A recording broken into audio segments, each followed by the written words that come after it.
Current లేదంటే ఒక్కసారిగా అచేతనం ఆవరించుకుంటుంది. ఓ గంట పాటు కరెంట్ పోతేనే మనకు చిర్రెత్తుకొస్తుంది. ఇంకా కరెంట్ ఎప్పుడొస్తుందని విద్యుత్ అధికారులు సిబ్బందికి ఫోన్లు చేసి ఇబ్బంది పెడతాం. ఊరంతా కరెంట్ లేదంటే ఏదో అనుకోవచ్చు, కానీ దేశమంతా కరెంట్ పోవడం అన్నది అసాధారణంగా ఉంటుంది.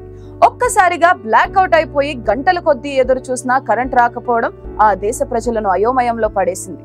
మీకు తెలుసా, దక్షిణాఫ్రికా దేశమైన ఈక్వెడార్ లో బుధవారం రోజు రాత్రి సమయంలో దేశవ్యాప్తంగా ఒక్కసారిగా కరెంటు పోయింది. కొన్ని గంటల పాటు రాకపోవడంతో దేశం మొత్తం అంధకారంలోకి వెళ్ళినట్టు అయ్యింది. సాధారణంగా పర్యావరణ పరిరక్షణ కోసం అప్పుడప్పుడు రాత్రి వేళల్లో పవర్ కట్ చేస్తుంటారు. అయితే మొత్తం పవర్ గ్రిడ్ ఫెయిల్ అవ్వడం అంటే అదో నరకంగా ఉంటుంది. కానీ అలాంటి నరకాన్ని ఆ దేశ ప్రజలు అనుభవించారు. ఆసుపత్రులు, ఇళ్లు, సబ్వేలు, రైల్వేలు లాంటి ప్రతి వ్యవస్థ ఒక్కసారిగా అస్తవ్యస్తమైంది. కొత్త పంపిణీ వ్యవస్థ ఏర్పాటుకు, నిర్వహణకు సరైన నిధులు కేటాయింపు లేకపోవడంతోనే అక్కడి విద్యుత్ వ్యవస్థ కుప్పకూలిందని పబ్లిక్ ఇన్ఫ్రాస్ట్రక్చర్ మంత్రి ప్రకటన ద్వారా వెల్లడించారు. కొన్ని గంటల పాటు అంధకారం తర్వాత బుధవారం అర్ధరాత్రి తిరిగి 95% ప్రాంతాలకు విద్యుత్ సరఫరా పునరుద్ధరించామని తెలిపారు. 2004 తర్వాత ఈ దేశంలో విద్యుత్ వ్యవస్థ కుప్పకూలడం ఇదే తొలిసారి. ఈక్వెడార్ కొన్నేళ్లుగా విద్యుత్ సమస్యతో తీవ్ర అవస్థలు పడుతుంది. ఈ మధ్య ఏప్రిల్లో దేశాధ్యక్షుడు ఎనర్జీ ఎమర్జెన్సీని ప్రకటించారు. దీంతో పాటు రోజువారీ 8 గంటల పాటు కరెంటు కోతలు కూడా అమలు చేస్తున్నారు. ఈ సమస్య ఒక్క ఈక్వెడార్ లోనే కాదు, ఆఫ్రికా ఖండం మొత్తంగా ఉంది. వారికి కరెంట్ తయారు చేసుకునే ఆర్థిక శక్తి లేదు. ఎంతసేపు మన దాయాది దేశం పాకిస్తాన్ మాదిరిగా ఇతర దేశాల నుంచి వచ్చే సాయం కోసం ఎదురు చూస్తుంటారు. వారికి మందులు, ఆహారం, ఆకరణ, కరెంటు కూడా ఇతర దేశాల నుంచి సాయం రూపంలోనే అందుతుంది. ఆఫ్రికా వ్యాప్తంగా దాదాపు 60 కోట్ల మందికి విద్యుత్ అందుబాటులో లేదు. ఈ కొరత ఆఫ్రికా ఖండంలో సామాజిక, రాజకీయ, ఆర్థిక పరిణామాలపై తీవ్ర ప్రభావం చూపుతుంది. కరెంట్, నీటి సరఫరా, రహదారులే దేశాన్ని అభివృద్ధి వైపు ప్రయాణించేలా చేస్తాయి. ఈ మూడు ఆఫ్రికాలో కనిపించవు. ఎక్కువ శాతం ఆఫ్రికా ప్రజలు కరువు కోరల్లో విలువిల్లాడుతూ ఉంటారు.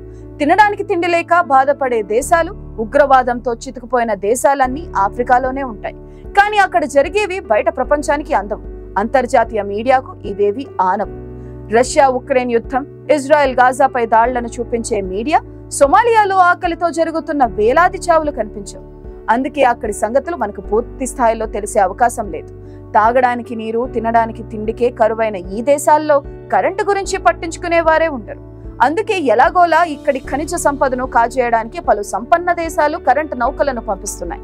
ముఖ్యంగా ఈ విషయంలో తుర్కీయే అన్నిటికన్నా ముందుంటుంది. విద్యుత్ డిమాండ్ పెరిగే కొద్దీ తుర్కిష్ కంపెనీ కార్ పవర్ షిప్ లో ఆఫ్రికా ఖండపు దేశాల సముద్ర తీరాల్లో లంగరు వేస్తున్నాయి. ఇవి వివిధ దేశాలకు ప్రయాణిస్తూ విద్యుత్ను అందిస్తున్నాయి. చమురును వినియోగించుకుని కరెంట్ తయారు చేస్తూ అమ్ముకుంటున్నాయి. వీటిని ఫ్లోటింగ్ పవర్ ప్లాంట్లని వ్యవహరిస్తున్నారు. ఇస్తాన్బుల్ కేంద్రంగా పనిచేస్తున్న ఈ కంపెనీకి చెందిన 40 పవర్ షిప్లు నిరంతరం పనిచేస్తున్నాయి. ఆఫ్రికా దేశాలైన Gambia, Ghana, Guinea Bissau, Ivory Coast, Mozambique, Senegal, Sierra లియోన్లతో సహా 14 దేశాలకు దాదాపు 6000 మెగావాట్లకు పైగా విద్యుత్ను అందిస్తున్నాయి. ఈ నౌకలు heavy fuel oil, liquefied natural gas, biofuel వంటి పలు రకాల ఇంధనాలతో నడిచే ఇంజన్లతో పనిచేస్తాయి. విద్యుత్ సబ్స్టేషన్ అందుబాటులో ఉన్న తీర ప్రాంతాల్లో వీటిని లంగరేస్తారు. అక్కడి నుంచి తీరానికి కేబుల్స్ వేసి సబ్స్టేషన్ కు కనెక్ట్ చేస్తారు. On board high voltage substation నుంచి నేరుగా ట్రాన్స్మిషన్ నెట్వర్క్ లోకి విద్యుత్ సరఫరా అవుతుంది. అలా నౌకలో తయారయ్యే కరెంటు జనావాసాలకు చేరుతుంది. ఘనా దేశంలో దాదాపు గత 10 ఏళ్లుగా దేశం మొత్తం విద్యుత్ సరఫరాలో పావు భాగం ఇలాంటి ఫ్లోటింగ్ పవర్ హౌస్ నుంచి సరఫరా అవుతుంది. ఎందుకంటే ఘనా నిరంతరం విద్యుత్ కోతలతో సతమతమవుతుంది. ఈ కోతలను అక్కడ డంసర్ అని పిలుస్తారు. ఎలక్ట్రిసిటీ కంపెనీ ఆఫ్ ఘనాపై సుమారు 133,000 కోట్ల రూపాయలు అప్పుల భారం ఉంది. ఈ రుణాలను తిరిగి చెల్లించకపోవడంతో దేశవ్యాప్తంగా విద్యుత్ సంక్షోభం నెలకొంది. ఘనా పార్లమెంట్ తమకు చెల్లించాల్సిన బకాయిలను చెల్లించడానికి నిరాకరించడంతో విద్యుత్ కోతలు తప్పడం లేదు. విద్యుత్ కోతలు స్థానిక మత్స్యకారులకు చాలా నష్టం కలుగజేస్తున్నాయి. వాళ్ళు పట్టిన చేపలను భద్రపరచాలంటే నిరంతర విద్యుత్ సరఫరా అవసరం. ఘనా వంటి దేశానికి సొంతంగా పవర్ కంపెనీలను ఏర్పాటు చేసుకోవడం అసంభవమని చెప్పాలి. అక్కడ సహజ వాయువు నిల్వలు అపారంగా ఉన్నాయి. వాటిని వెలికి తీసి ఉపయోగించుకోవడం వారికి సాధ్యం కావడం లేదు. ఘనా జాతీయ విద్యుత్ సంస్థతో కలిసి టర్కీ దేశానికి చెందిన కార్ పవర్ షిప్ ఈ సహజ వాయువును పైప్ లైన్ ద్వారా నౌకకు చేర్చి నౌకలోనే కరెంటు తయారు చేస్తుంది. ఈ కరెంటు సరఫరా తిరిగి సబ్స్టేషన్లకు కేబుల్స్ ద్వారా అందుతుంది. దీనివల్ల కరెంట్ సరఫరాలో దీర్ఘకాలిక స్థిరత్వంతో పాటు తక్కువ ఖర్చుతో విద్యుత్ ఉత్పత్తి అవుతుందని నిపుణులు భావిస్తున్నారు. సహజ వాయువును వెలికి తీసే ప్రదేశం నుంచి నీటిలో తేలే ఓడ వద్దకు రవాణా చేయడానికి ఈ కంపెనీ 11 కిలోమీటర్ల పొడవైన పైప్ లైన్ ను ఉపయోగిస్తుంది. దీనివల్ల ఘనాకు నెలకు సుమారు 160 కోట్ల రూపాయలు ఆదా అవుతుంది.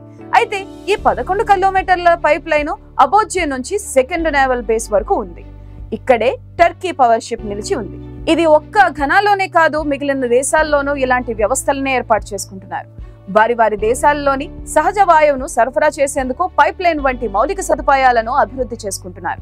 సముద్ర తీరంలో దీర్ఘకాలికంగా మౌలిక సదుపాయాలను అభివృద్ధి చేయడం ఖర్చుతో కూడుకున్నదే అయినా సొంతంగా పవర్ ప్లాంట్ పెట్టుకోవడం అంతకన్నా ఎక్కువ ఖర్చుతో కూడుకుని ఉంటుంది. అందుకే ఇప్పుడు ఆఫ్రికా ప్రాంతంలో పవర్ షిప్లు హవా కొనసాగుతుంది. పవర్ షిప్లలో ద్రవ రూపంలోని సహజ వాయువును ఉపయోగించడం ద్వారా పర్యావరణం కూడా పెద్దగా దెబ్బతిందని చెబుతున్నారు.